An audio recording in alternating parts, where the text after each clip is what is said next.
So what comes next for the UK's immigration system following the end of the transition period? The government released a policy paper on the 19th of February setting out the principles that it thinks it's going to employ for that new immigration system from the 1st of January 2021. So this section we will look at how that changes from the current points-based system. So the key thing that policy paper confirms is that it will be a global system which applies to both EU nationals and non-EU nationals in the same way. So I've started with this key quote which is taken directly from the policy paper. It says, "We need to shift the focus of our economy away from a reliance on cheap labour from Europe and instead concentrate on investment in technology and automation. Employers will need to adjust." So that's clearly the direction of travel that the government wants to go in. So we all know that Brexit is going to impact every sector in the UK in a certain way, but particularly sectors which have historically relied heavily on EU staff to complete roles which are perhaps classed as lower skilled roles. So for example, the food and drink manufacturing industry estimates that a quarter of its workforce are made up of EU nationals. So they will be in a variety of different roles, but historically they have heavily relied on EU nationals to man production lines. So what does this mean for them? The government seems to be saying that we should be relying instead on technology and automation, so perhaps mechanising that production line to reduce the need for the number of people on it. However, that will bring its own challenges as well, because we've already got a shortage of people in the UK who have the requisite skills to develop that technology, to use that technology, and then to further analyse it and develop it further. So we have already got a shortage of people in STEM subjects who have that background in the UK. So the government has acknowledged that employers will need to adjust. So it's worth bearing this quote in mind as we look at the new system. So the first key point is that all employers will need a sponsor licence in order to employ overseas workers. That's both EU nationals and non-EU nationals. So employers who've never had to engage in this process before might find themselves needing to do that, because on a very high level, the pool of labour who are free from immigration restrictions will be much smaller than it previously was when freedom of movement was in place. So the current sponsor licence system that we have in place is expensive and it's bureaucratic. So the government commissioned the Migration Advisory Committee to have a look at that and see what recommendations it would put in place for a new global system. So the policy paper released in February confirms that there will be some key differences to the new immigration system when compared to the current one. And those 5 key differences are as follows: a removal of the cap on the number of people who can be sponsored under the system, abolition of the resident labour market test, an expansion of the job roles which are capable of sponsorship, a reduction in the minimum salary level required to be sponsored, and an ability to trade points. So the point system will work in a slightly different way. So we'll look at each of those key differences in a bit more detail. The first difference is that there will be no cap on the numbers who are capable of being sponsored under the sponsor licence system. The current cap stands at 20,700. However, in practice, it's not actually met a lot of the time. And as this will now be a global system, it's not realistic for the government to have that cap in place. However, the government will, of course, monitor immigration levels, and it could decide to implement a cap at a future date, so it will keep it under review. The second change is the removal of the resident labour market test.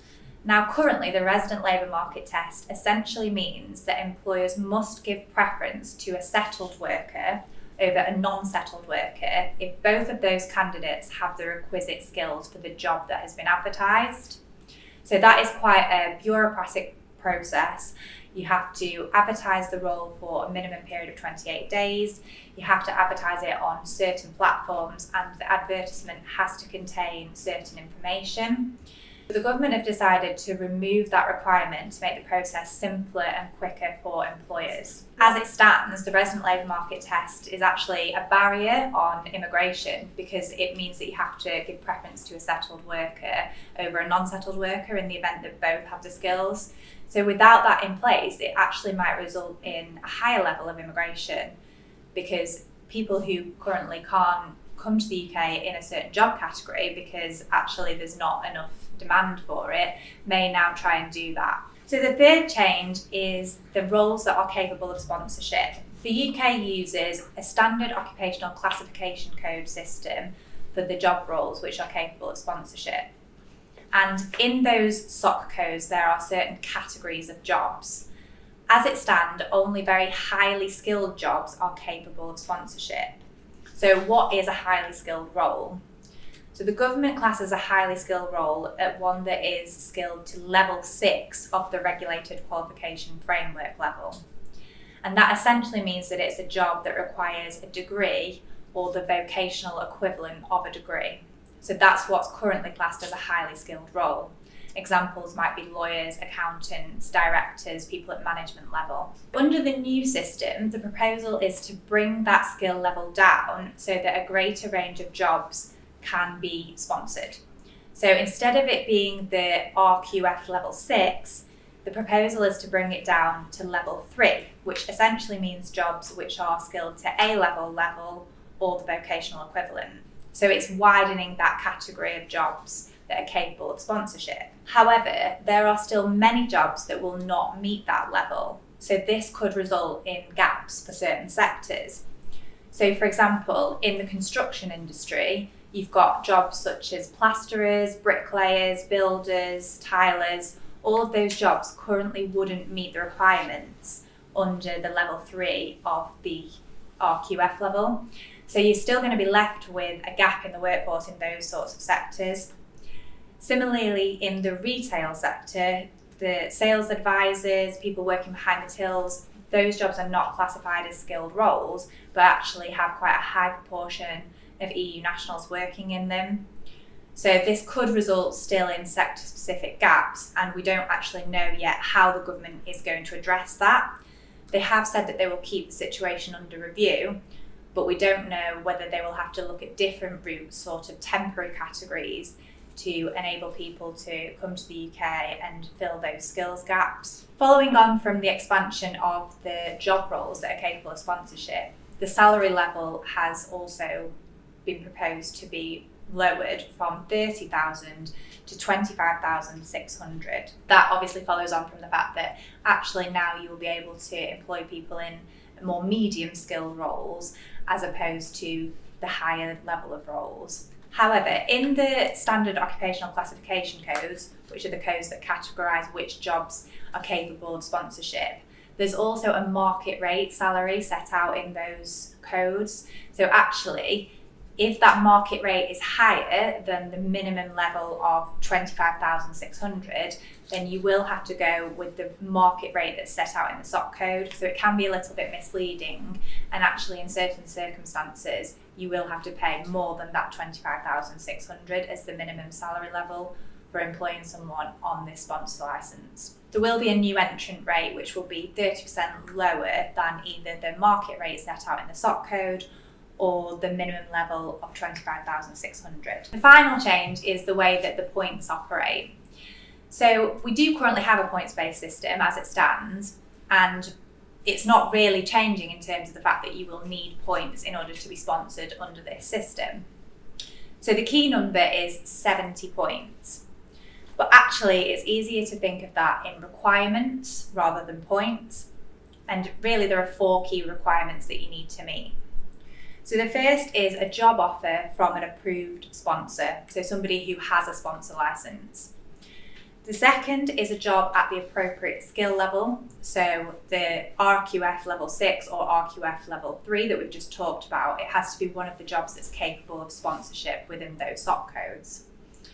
The third requirement is the English language requirement, meaning that you have to be able to speak the English language to the requisite level. And the fourth requirement is that the job must meet the salary level that's specified either within that SOC code or the minimum level that we've just talked about.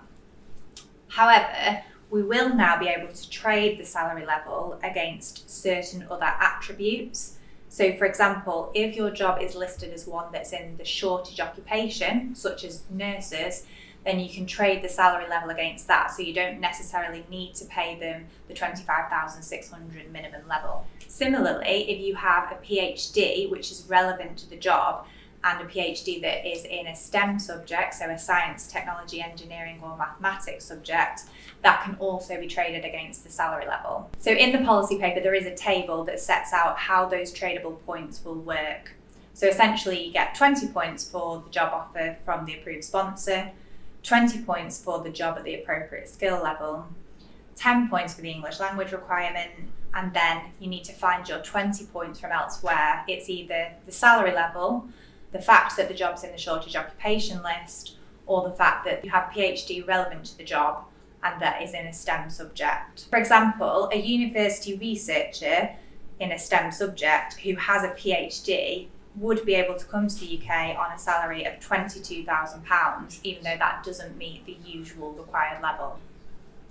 Similarly, a nurse wishing to come to the UK on £22,000 would still be able to enter on the basis that that is a role that's in the shortage occupation list. So what is the overall view of the new system? So the changes that have been recommended will open up the system, hopefully, and make it a little bit simpler for employers to use. However, it is still a costly system because it costs quite a lot of money to apply for a sponsor licence, and then there are other charges that you need to pay, including the immigration health surcharge and the immigration skills surcharge. So it's still expensive. It is still quite bureaucratic as well. So even though we've got rid of the resident labour market test, which is helpful, there are still very specific requirements in terms of the jobs that you can employ people in. In addition, we talked about those sector-specific gaps that there might be. So for example, in the construction industry, in the retail and hospitality industry, in the food and drink manufacturing industry, there's still going to be gaps in terms of people who are in what are generally classed as the lower skilled roles, and how are we going to plug those gaps? So the government has said that it will keep this system under review, so there could be some changes to the system going forward. However, in terms of those sector-specific gaps and the lower skilled work, there might be some other routes that employers can use, such as temporary work routes. So we will go on to look at different routes that might be able to be used in the next section. But there is an acknowledgement that overall employers will need to adjust, and that comes back to that key quote in the policy paper that employers will need to embrace these changes and adjust accordingly.